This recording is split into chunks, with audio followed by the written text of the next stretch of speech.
Hi, I'm James Williams and this is Chimes Media. Still with a Union Jack. Turn it round for the true patriotic style.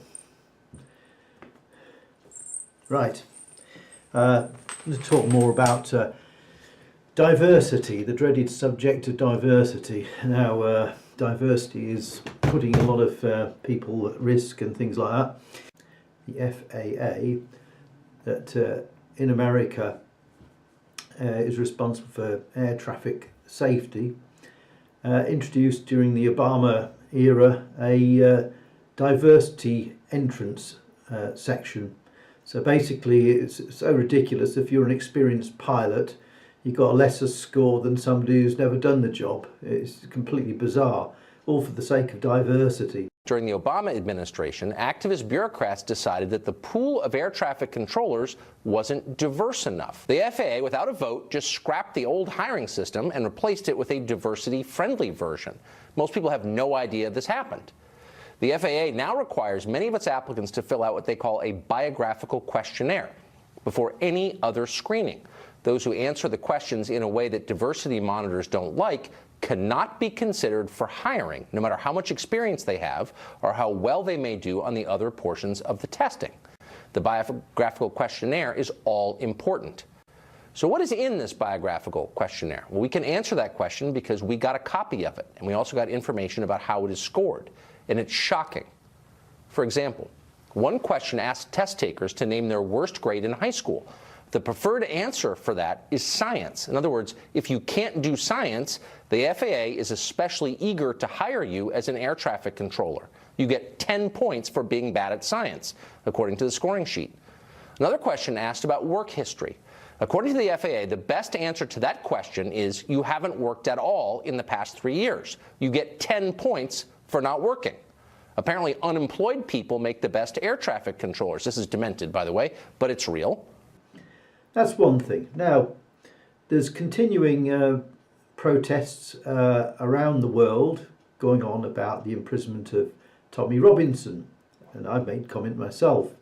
But it's not just simply about that. There's been a sort of counter-reaction to some extent, and that says, well, look, he put the trial of these defendants at risk. And therefore they could ask for a retrial because he was reporting on it, and it would have led to some kind of unsafe trial. Well, that's a load of nonsense, really, isn't it? I mean, you know, I think that's stretching the thing a little bit too much, because Tommy Robinson was just he wasn't in any courtroom. He was out in the street, walking around, talking. I have to say, talking just nonsense to himself. I think he had some sort of clash with one of the defendants going in or something. And I'd like to know why on earth they were walking around anyway. They've been carrying on for months now with this trial pending, just carrying on with their normal lives and that, and weren't even held on remand. It's astonishing. And then meanwhile, I mean, Tommy Robinson's got sentenced to 13 months, right? But if you, there's recently a guy called Tony Aslett, who was caught with something like 15,000 pornographic images of children, some as young as 18 months. And he got just 9 months, you know. So according to the British establishment, Tommy Robinson's offence is far worse than a paedophile. This thing about Islam, right? You've got to think, well, you've got to be unbothered about Islam and diversity. We've talked briefly about the diversity thing is ruining everything. You know, there's this sort of like exclusion, this attack on white people and white males in particular. Somehow we're the devils. It's completely ridiculous. The mention about the diversity issue in America with the flight traffic controllers, but it's going on in British society very much so as well. If you're a white guy, want to apply for the BBC, good luck to you. I don't know how you get in there, because they don't seem to be wanting to employ many white men, at least unless you pay homage to Allah or something, you know. They might let you in then, you'd be all right then. That's probably the best way of getting in, is to convert or something. Anyway, I just wanted to cover a little bit because there's so much stuff about Islam, you know, that it's the religion of peace, which it's clearly not, right? So, well, okay, there are some decent guys who are Muslim. I wouldn't deny that. And we're not having a go at Muslims individually, because it's not, you know, you can get good and bad Muslims as you can get good or bad Christians.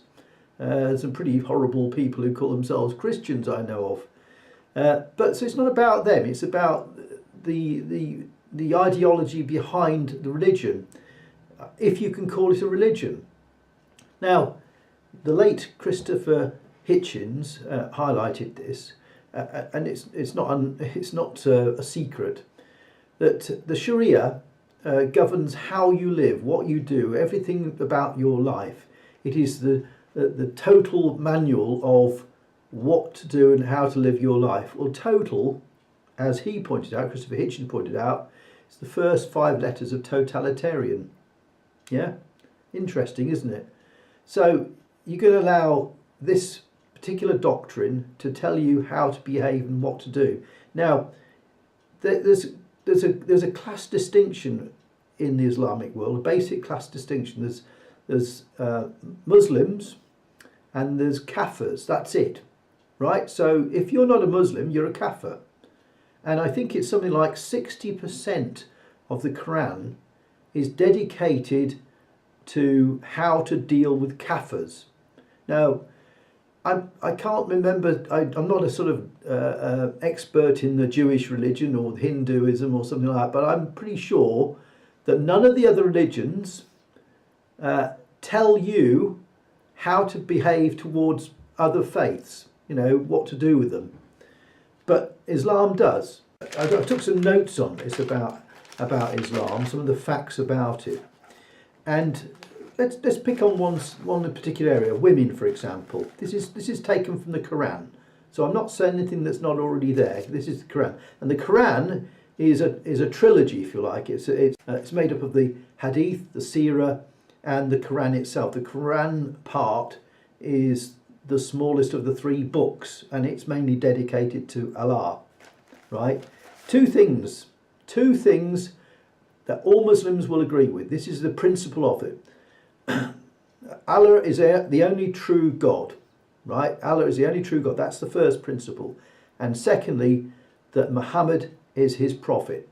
Now, whatever you believe after that, that's up to interpretation. But those are the 2 principles.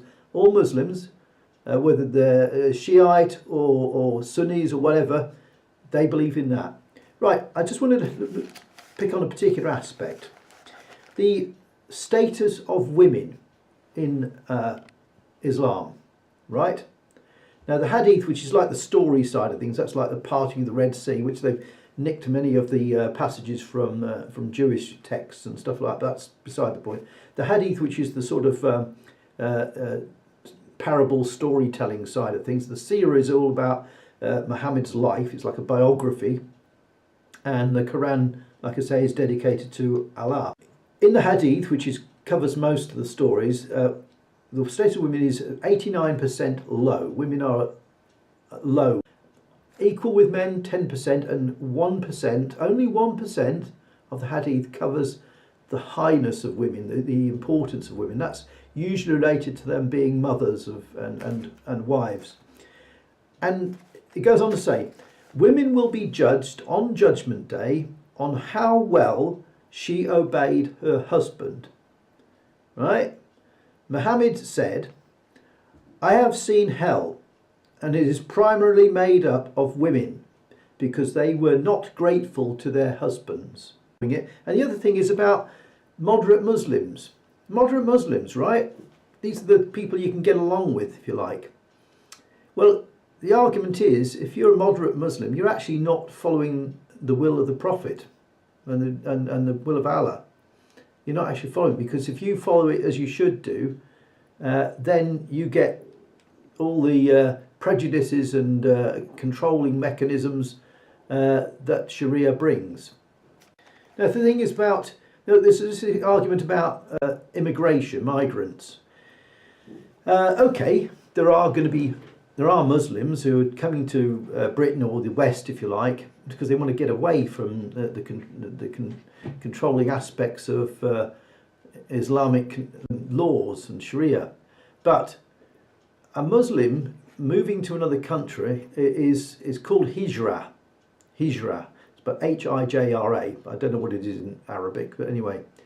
And basically, they're like a missionary. You know, you're not a missionary as in trained up so much, but you are a representative of Islam. And it's your job to promote Islam. It's part of your jihad, to promote and further the cause of Islam. And the idea ultimately is to have a global caliphate. And that's what the ultimate game is. This is the estimates of deaths over the 1400 years since the rise of Islam. Bill Murray referred to it as the tears of jihad. And over time, they have cost the lives of 60 million Christians, 10 million Buddhists, 80 million Hindus, and 120 million Africans. So when you come back to this race issue of oppression and white supremacy and all that sort of stuff, right, you should actually look towards the Islamic world first. And when it came to gathering slaves, okay, when it came to gathering slaves in Africa or captured people, whatever it was, black people, to ship off to the Americas, right, many of the black people were captured by other tribes. And there was a slave master who was usually an Arab Muslim guy who was who was in control of these things. He was the organizer and the money merchant of it all. And they were sold on to the white ships. So it wasn't a case of white people going out into the jungle and bagging a few black people.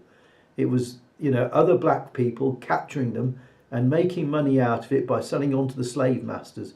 And I think it's taken from Dr. David Livingstone's notes and what they can make out for it. That was one of the references.